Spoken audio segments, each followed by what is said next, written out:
السلام عليكم ورحمة الله. بالنسبة للقواعد العربي فما ينفعش فيها السفنج اللي هو العادي ده لازما سفنج مخصص ليها بيتقال عليه سفنج ريبوند.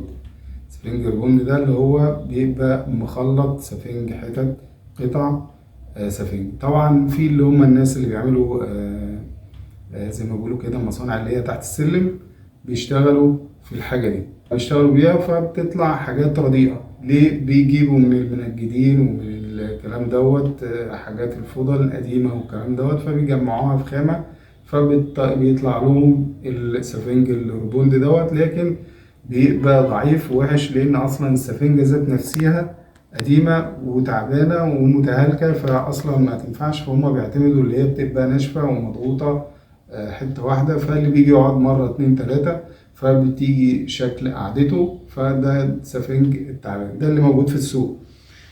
أما الريبوند اللي هو لازم تاخده من شركة معروفة، ماشي.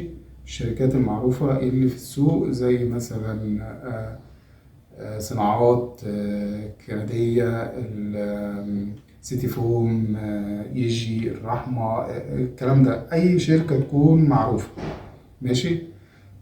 بيبقى ليها خامة معروفة بتاعتها اللي هي السفنج بتاعها دوت اللي هو بيطلع فضل من السفنج اللي هما بيقصوه.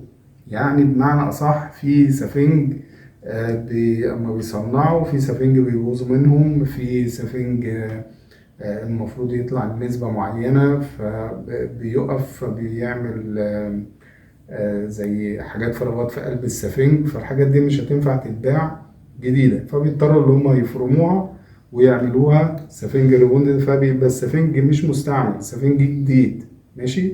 فبيفرموه مخصوص للحاجة ديت، فبتبقى السفنجة عافية، وغير اللي هي عافية بيحطوا عليها الضغط بتاعها اللي هي الكثافة يعني، فبيطلع حاجة محترمة عند العميل وبتعيش عنده. غير اللي هو المصانع اللي تحت السلم بيجيب سفنجة أصلا ميتة يعني قديمة، فغير بقى اللي هما بيلموها بقى، فممكن تلاقي في طوب فيها، في مش عارف ايه، في قماش فيها لونها مش اللي هو كده يعني. ده بالنسبة للحاجة دي.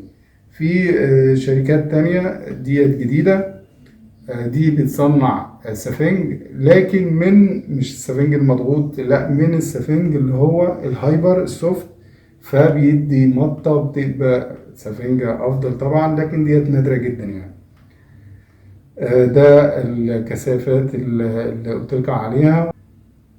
سلام.